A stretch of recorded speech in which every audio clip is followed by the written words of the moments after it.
اعوذ باللہ من الشیطان الرجیم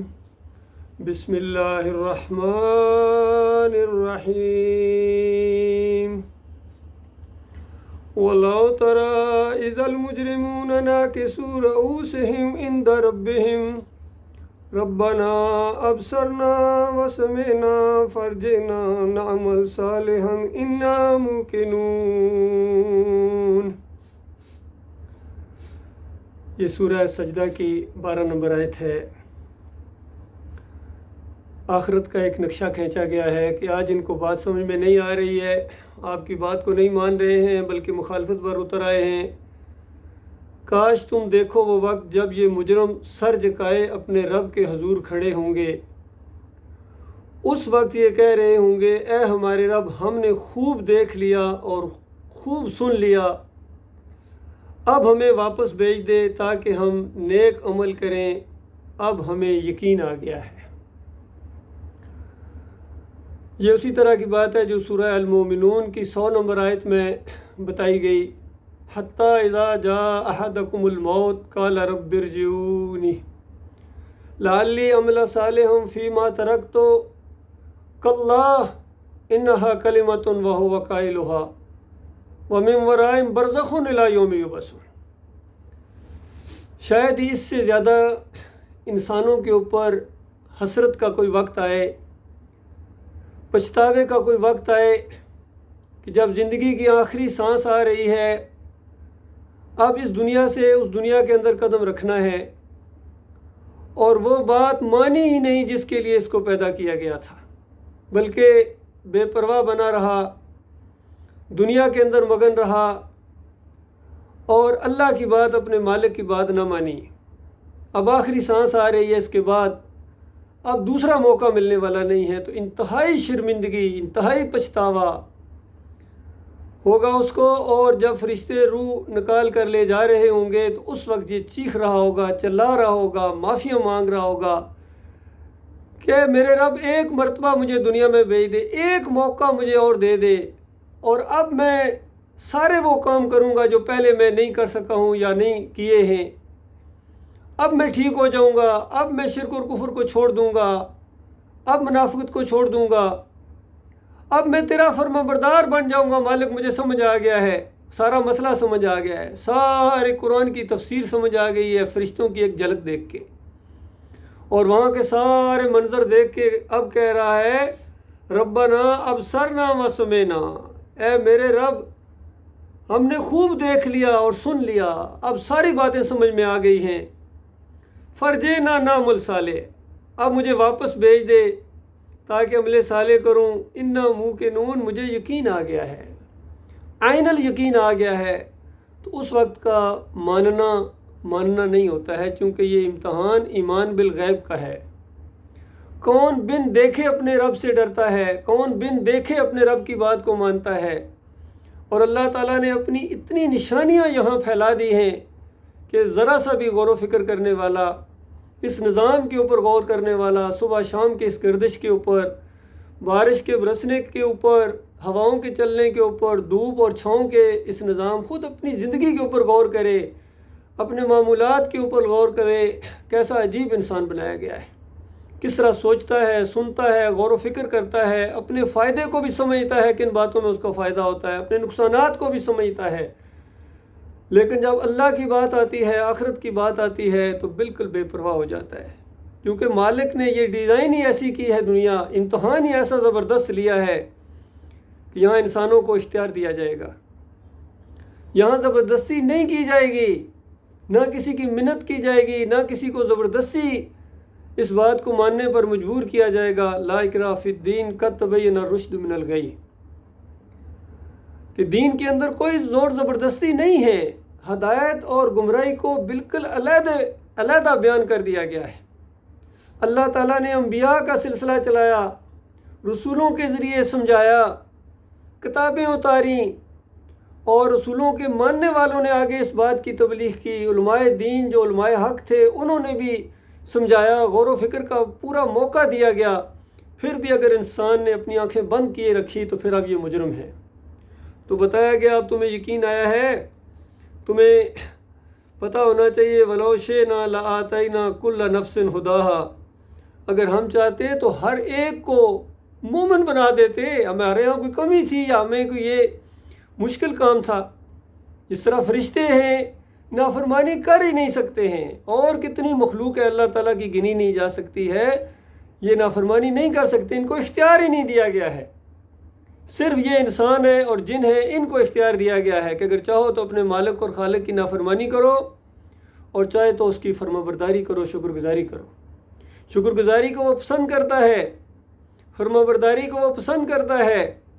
ناشکری کو اور نافرمانی کو وہ پسند نہیں کرتا ہے کہ تم اپنے مالک اور خالق کے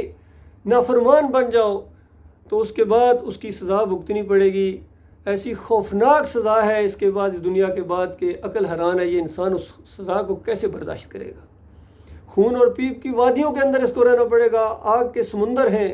وہاں اس کے اندر ہمیشہ چیخنا چلانا پڑے گا، اور ہمیشہ کہتا رہے گا اب مجھے بات سمجھ میں آ گئی ہے، یا اللہ ایک موقع اور دے دے اور دنیا میں اب مجھے بھیج دے۔ دنیا تو ہوگی نہیں، کہاں آئے گا؟ اس نظام کو ختم کر دیا جائے گا، زمین کو چٹیل میدان بنا کے یہاں میدان محشر لگایا جائے گا۔ حساب کتاب کے بعد ایک گروہ نے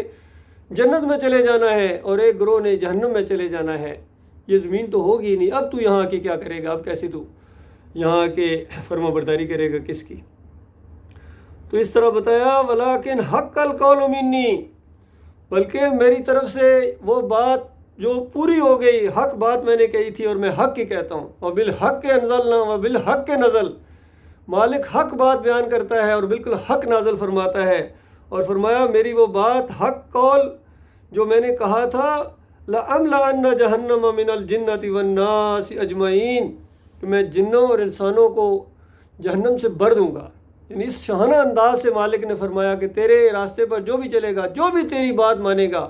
میں تعداد کو دیکھنے والا نہیں ہوں، میں تیرے سمیت جہنم کی آگ کو بھر دوں گا۔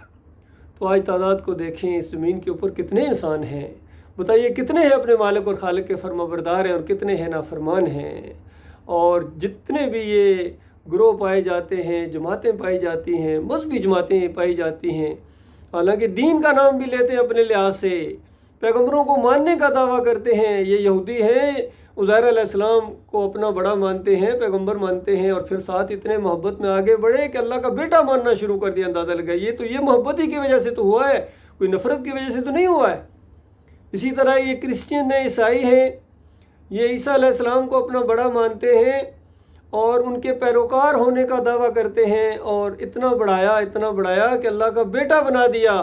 اور یہ سمجھتے ہیں کہ ہم محبت کرتے ہیں عیسیٰ علیہ السلام سے اور محبت کرتے ہیں اللہ تعالیٰ سے، اور پھر اس کے بعد اللہ نے ان کے اوپر لعنت کی، اور اس آخری قوم نے ان سے بھی آگے یہ انداز اختیار کیا۔ حالانکہ ساری قوموں کے جو گمراہ قومیں ہو چکی تھی ان کے واقعات موجود ہیں، سب کچھ کھول کے اللہ تعالیٰ نے بیان کر دیا، لیکن انہوں نے بجائے اس کے کہ ان سے کچھ سبق سیکھتے، انہوں نے ان سے بھی آگے بڑھے اور انہوں نے کہا کہ ہمارے نبی محمد صلی اللہ علیہ وسلم یہ تو اللہ کی ذات کے ٹکڑے ہیں، اور اللہ تعالیٰ نے اپنی ذات سے ان کو بنایا ہے، نوروں میں نور اللہ، بس اللہ کا پکڑا چھڑائے محمد، اور محمد صلی اللہ علیہ وسلم کا پکڑا کوئی نہیں چھڑا سکتا ہے۔ اس انداز سے یہ کفر شرک کے اندر آگے بڑھ گئے۔ کہیں انہوں نے کہا کہ وہی جو عرش پر مستوی تھا خدا ہو کر اتر پڑا مدینے میں مصطفیٰ ہو کر، بالکل کہتے ہیں اللہ نے اپنی شکل تبدیل کی ہے اور مدینے میں محمد صلی اللہ علیہ وسلم کی شکل میں آ گئے ہیں، اور پھر ان کو پکارتے ہیں اور ان کے واسطے وسیلے دیتے ہیں بے حق فلاں بے حرمت فلاں کے ذریعے، لیکن ان کی بات نہیں مانتے ہیں۔ نبی علیہ السلام بتا کے گئے تھے زور دے کے کہ دیکھو مجھے یہود و نصارہ کی طرح اتنا نہ بڑھانا، جب میری یاد آئے عبدہ و رسول، میں بندہ ہوں، اللہ کا بندہ ہوں اور اس کا رسول ہے، میری حیثیت یہ ہے، اور انہوں نے یہ بات نہیں مانی ہے اور زور دے کے گئے دیکھو میں تمہارے درمیان دو چیزیں چھوڑ کے جا رہا ہوں، یہ ایک اللہ کی کتاب ہے اور کہ میری سنت ہے، جب تک دونوں کو مضبوطی کے ساتھ پکڑ لو گے، آرام سے پکڑو گے تو کام نہیں چلے گا، فرمایا مضبوطی کے ساتھ پکڑو کبھی گمراہ نہیں ہوگے۔ تو آج امت مسلمان نے قرآن کو چھوڑ دیا اور نبی علیہ السلام کی سنت کو بھی چھوڑ دیا، اس لیے یہ فرقوں کے اندر بٹے ہیں۔ کوئی بریلوی کہلاتا ہے اور ان کا عقیدہ یہ ہے کہ دم دم پڑھو درود، حضرت بھی ہیں یہاں موجود، یہاں بالکل موجود ہیں، حاضر ناظر ہیں، اور ان کی موجودگی میں ان کے اپنے عقیدے کے مطابق کہتے ہیں موجود ہیں، لیکن ان کی صلاحات مولوی صاحب پڑھائیں گے، نبی علیہ السلام کو یہ آگے نہیں کرتا ہے، کیونکہ کیسے کہے گا نبی علیہ السلام یہاں موجود، کس طرح دکھائے گا؟ اس طرح شرک اور کفر کو انہوں نے ایسا رنگ دیا ہے کہ ایک انسانیت کی عظیم اکثریت ان کے لپیٹ میں آ گئی ہے۔ اسی طرح دیوبندیوں کی اگر آپ کتاب پڑھیں، عقائد علماء دیوبند پڑھیں، کتنے بڑے بڑے علماء ہیں، ان کے مدرسوں کی اسٹمپیں لگی ہوئی ہیں، اور سب کا یہ کہنا ہے کہ ہمارا اور ہمارے بزرگوں کا یہ عقیدہ ہے، سب کا جانتے ہیں بزرگوں کا عقیدہ ہے، کیونکہ واقعی ان کے بزرگوں کا عقیدہ ہے۔ کبھی نہیں کہیں گے قرآن اور حدیث کے مطابق ہمارا عقیدہ ہے، کیونکہ لوگ پوچھیں گے بتاؤ کہاں قرآن میں کہاں لکھا ہوا یہ عقیدہ، تو کہتے ہیں ہمارے اور ہمارے بزرگوں کا یہ عقیدہ ہے کہ قبروں سے فیض حاصل ہوتا ہے، ان کے وسیلے سے دعا مانگی جائے تو قبول ہوتی ہے، حضرت قبر میں زندہ ہے، نمازیں پڑھ رہے ہیں، اندازہ لگائیے۔ اور یہاں تک انہوں نے لکھ دیا کہ نبی علیہ السلام کے جسم کے ساتھ جو مٹی مس کر رہی ہے، اندازہ لگائیے اس مٹی کے بارے میں کہہ رہے ہیں، وہ مٹی جو نبی علیہ السلام کے جسم کے ساتھ مس کر رہی ہے، بیت اللہ تو کوئی چیز ہی کوئی نہیں، عرش اور کرسی سے زیادہ افضل ہے ہمارے نزدیک، اندازہ لگائیے۔ اس طرح کفر انہوں نے کلمات ادا کیے ہیں، شاید ہی پچھلی کسی قوم نے اس طرح اللہ کے ساتھ اللہ کی شان کی گستاخی کی ہو۔ پھر اہل حدیث ہیں، ان کو جواب دیتے ہیں فتاوی نظریہ کے اندر، بریلویوں تم ہر جگہ نبی علیہ السلام کو حاضر ناظر مانتے ہو، ہر جگہ حاضر ناظر ہوتے ہیں، تو کیوں کہتے ہیں نبی علیہ السلام من صلی علیہ عند قبری سمیتو، میری قبر کے اوپر جو صلاۃ و سلام آ کے پڑھتا ہے خود سنتا ہوں۔ اور عبداللہ بن باز مفتی اعظم فتویٰ دیتے ہیں کہ نبی علیہ السلام کی روح واپس آ جاتی ہے، سنتے ہیں اور پھر جواب دیتے ہیں۔ اس طرح اللہ کی ساری آیات کا انکار کر دیا جس میں یہ بات بتائی گئی تھی کہ مرنے والے اور اس دنیا کے درمیان ایک آڑ ہے، ایک برزخ ہے، وہ ادھر نہیں آ سکتے ہیں۔ جو نیک لوگ ہیں وہ تو وہاں جنتوں میں چلے جاتے ہیں، شہداء اور انبیاء خاص کر، اور دوسرے بھی جو نیک لوگ ہیں ان کا اچھا ٹھکانہ ہوتا ہے، وہ اتنا نا گوارا ہی نہیں کرتے ہیں۔ جس طرح ایک حدیث کے اندر آتا ہے، نبی علیہ السلام نے فرمایا تھوڑی سی بھی بھلائی اگر کسی کے حق میں ہو اور وہاں چلا جائے تو اللہ تعالیٰ اس کو کہتا ہے تو واپس دنیا میں جانا چاہتا ہے، پوری دنیا کی بادشاہی دولت تجھے دی جائے گی، وہ نہیں آنا چاہتا ہے۔ اندازہ لگے تھوڑی سی بھلائی والے کا یہ حال ہے، تو جن کو بڑے بڑے درجات اللہ تعالیٰ دے گا ان کا تو کہنا ہی کیا۔ تو نیک لوگ تو سوال ہی پیدا نہیں ہوتا۔ اور جو کافر مشرک ہیں ان کے بارے میں بتایا کہ یہ چیخ چیخ کے کہتے ہیں یا اللہ ایک دفعہ واپس بھیج دے، واپس بھیج دے، تو واپس نہیں آتے ہیں۔ وہاں برزخ کے اندر یہ سارے معاملات ہوتے ہیں، ان قبروں کے اندر یہ شہداء زندہ نہیں ہیں، اور نبی علیہ السلام اس مدینہ والی قبر میں زندہ نہیں ہیں، وہ جنت الفردوس میں اعلیٰ مقام ہے، الوسیلہ جس کا نام ہے۔ لیکن یہ سارے مسلکوں کا یہ عقیدہ ہے، بریلوی ہوں، دیوبندی ہوں، اہل حدیث ہوں، سلفی ہوں، سب کا یہ عقیدہ ہے۔ ڈاکٹر اسرار ہوں، علی انجینئر ہو، وہ بھی اسی قبر کی طرف اشارے کر کے اس طرح عقیدے کو پہلے برباد کرتا ہے اور پھر اس کے بعد کہتا ہے کہ دیکھنا شرک نہ کرنا۔ کس طرح یہ پوری قوم، پوری انسانیت اس شیطان کے جال کے اندر آ گئی ہے۔ تو اس لیے اللہ تعالیٰ نے بالکل پہلے سے بتا دیا تھا کہ بالکل تمہارا پورا پروگرام میں نے تیار کر کے رکھا ہوا ہے، وَلَكِنْ حَقَّ الْقَوْلُ مِنِّي لَأَمْلَأَنَّ جَهَنَّمَ مِنَ الْجِنَّةِ وَالنَّاسِ أَجْمَعِينَ، کہ میں جنوں اور انسانوں سے جہنم کو بھر دوں گا۔ فَذُوقُوا بِمَا نَسِيتُمْ لِقَاءَ يَوْمِكُمْ هَٰذَا، اس دن کو بھول گئے تھے، تمہیں یاد بھی دلایا جاتا تھا، تمہیں اللہ کی آیات پڑھ پڑھ کے سنائی جاتی تھیں، ہر ایک نے تم سمجھایا لیکن تم بھول گئے۔ اِنَّا نَسِينَاكُمْ، ہم بھی تمہیں بھول جائیں گے۔ یعنی اللہ تو نہیں بھولتا ہے، لیکن یہ انداز ہے اللہ کی کتاب کا، جس طرح دنیا میں تم نے میری پرواہ نہیں کی اس طرح آج میں تمہاری پرواہ کرنے والا نہیں ہوں۔ فَذُوقُوا عَذَابَ الْخُلْدِ بِمَا كُنتُمْ تَعْمَلُونَ، اب ہمیشگی کے عذاب کے مزے اس کے اندر چکھو۔ تو اللہ کے بندو غور کرو، کیسا خوفناک انجام آنے والا ہے۔ اس سے زیادہ کوئی انسانیت کا سنجیدہ مسئلہ ہو سکتا ہے کہ وہ غور و فکر کرے کہ اس جنت کو حاصل کرنے کے لیے جس کی وسعت زمین اور آسمان جتنی مالک نے بتائی ہے، ہمیشہ کی بہاریں وہاں ہوں گی، ہمیشہ کی جوانی وہاں ہوگی، کوئی کچھ اپنے لیے انسان کو کچھ نہیں کرنا پڑے گا، نہ بڑھاپا وہاں، نہ وہاں کوئی بیماری ہے، نہ تنگی، نہ تکلیف، بلکہ جنتوں کے مالک بنا دیے جاؤ گے، اور ہر لمحہ ہر روز جنتیں وسعت اختیار کریں گی، اور اللہ کی عطا جو ہے وہ بڑھتی چلی جائے گی، مالک کی رحمت اور شفقت بڑھتی چلی جائے گی، ہر روز نئے کپڑے، ہر لمحہ جب بھی اس کا دل کرے اس کے کپڑے جو ہیں وہ خوبصورتی اختیار کریں گے، تبدیل ہوتے چلے جائیں گے، اپنے رنگ بکھیرتے چلے جائیں گے، خوشبوئیں ہر طرف پھیلی ہوئی ہوں گی، کھانوں کی انبار لگے ہوں گے، فروٹ کے، میوے اور گوشت جس طرح کا دی چاہے، کیا کچھ اللہ تعالیٰ نے وہاں دینے کا وعدہ نہیں کیا۔ صرف اتنی ایک بات مان لو کہ اللہ کے علاوہ تمہارا کوئی معبود نہیں ہے۔ تو اس چیز کو آج انسانیت نے چھوڑ دیا ہے۔ ابھی یہ کل جو ہماری قوم نے کیا ہے 14 اگست کے اوپر، اندازہ لگائیے ایسے انداز سے یہ انہوں نے کفر و شرک بھی کیے ہیں، اور نافرمانی اور بے حیائی کے ریکارڈ توڑتی چلی جا رہی ہے۔ اور بھول گئے ہیں کہ 14 اگست کو جو ان کی مور بہنوں کی عصمتیں برباد ہوئی تھی اسی شرک کی وجہ سے، اسی جمہوریت کی وجہ سے، اسی دنیا پرستی کی وجہ سے، تو اس کے بعد ان کے اندر وہ شرم و حیا جو ایمان والی ہوتی ہے وہ بھی نکل گئی ہے۔ کوئی آج شرک کے خلاف آواز اٹھانے کے لیے تیار نہیں ہے بڑے لیول پر، کوئی ان کا سیاسی لیڈر ہو، عسکری لیڈر ہو، یا کوئی یہ جو قانون ساز ہوں، یا جو بھی ہوں، ان کے ایمان کی بات کوئی نہیں کرتا ہے اور شرک کے خلاف کوئی آواز نہیں اٹھاتا ہے، بلکہ سارے شرک کے محافظ بن گئے، رکھوالے بن گئے ہیں ہر انداز سے۔ لیکن ان کو بھولنا نہیں چاہیے کہ چند دنوں کی یہ زندگی ہے، اور یہ زندگی جیسے ختم ہوگی، ادھر موت آئی اغرقو فادخلوا نارا، ادھر موت آئے گی جس طرح آئی تھی قوم نوح کی 5 تن پاک کی بجاری، اور نوح علیہ السلام 950 سال ان کو سمجھاتے رہے لیکن بات سمجھ میں نہیں آئی ہے، اور موت کی ایک جھلک دیکھنے کے بعد سمجھ آ جاتی ہے۔ اسی طرح فرعون کا بھی معاملہ ہوا تھا، موسیٰ علیہ السلام کی بات، ہارون علیہ السلام کی بات سمجھ میں نہیں آئی ہے، جیسی موت کی جھلک دیکھی ہے چیخ اٹھا ہے۔ یہی معاملہ ان سب کے ساتھ ہونے والا ہے، اور جس سے پہلے چلے گئے وہ تو گئے، اب ان کا معاملہ ختم ہو گیا، کوئی تلافی کا موقع نہیں ہے۔ لیکن یہ جو باقی بچ گئے ہیں، یہ اگر اللہ کی طرف رجوع کریں، تو اسی صورت کے آگے مالک فرما رہا ہے کہ دیکھو وَلَا نَذِيقَنَّهُم مِّنَ الْعَذَابِ الْأَدْنَىٰ دُونَ الْعَذَابِ الْأَكْبَرِ لَعَلَّهُمْ يَرْجِعُونَ، کہ یہ بڑے عذاب سے پہلے، وہ مرنے کے ساتھ یا قیامت کے بعد جو ہونے والا ہے اس سے پہلے، یہ جو دنیا کے اندر یہ جتنی